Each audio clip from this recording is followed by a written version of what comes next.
Okay, I'm gonna give you the secret. The secret is you got to figure out a way to live your life without using the Social Security number. Now, the Social Security Administration was a result of the Great Depression that happened under Franklin Delano Roosevelt and the institution of his New Deal program. Now, what people need to do is they need to start asking themselves simple questions like, okay, if this is the New Deal, then what was the old deal?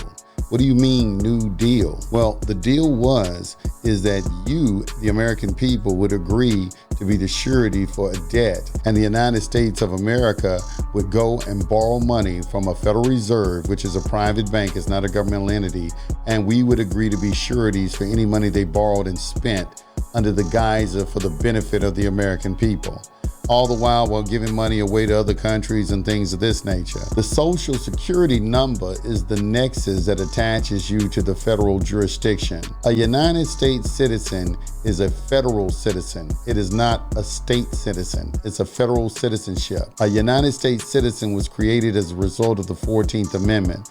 The 14th Amendment came in as a result to give newly freed blacks a status in the country, because as a result of the Dred Scott decision, black people were not considered citizens of the country unless they had a state citizenship. And in the Dred Scott decision, of course, it was found that a black man did not possess a state citizenship, not a newly freed black man. So as a result of that, we had the War Amendments, which are the 13th, 14th, and 15th Amendment.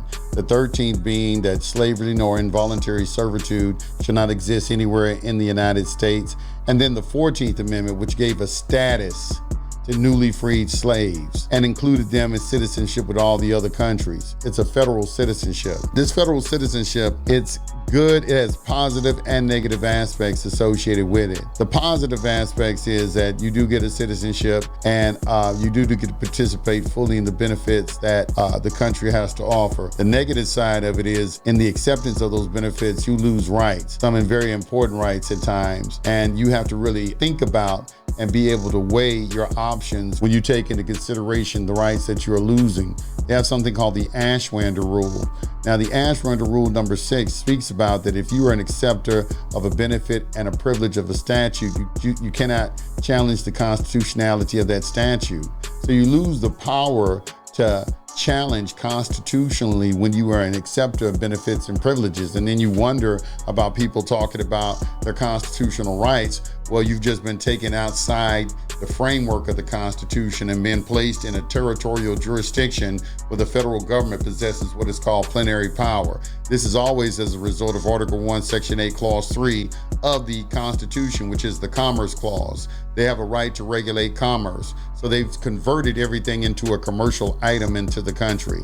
And this is what you have to have an eye to see and an ear to hear when you are studying all this information, that the federal government considers everything to be commercial and every matter to be commercial. They consider your marriage to be commercial, your children to be commercial items, your labor to be a commercial item. These are all commercial items in their eyes. Their Achilles heel, however, is the fact that within their commercial world, there isn't any money. When I say there isn't any money, I'm talking about constitutionally mandated gold and silver. That is not being utilized in this Federal Reserve system. As such, there isn't any money because that's the only thing that is money, and it's the only thing that has ever been money, called money of exchange, money of substance. We have today money of account. It is money off credit, money by fiat. It doesn't really exist in contemplation of reality. It is credit. It's a future event. It's a payback when you get around to paying me back.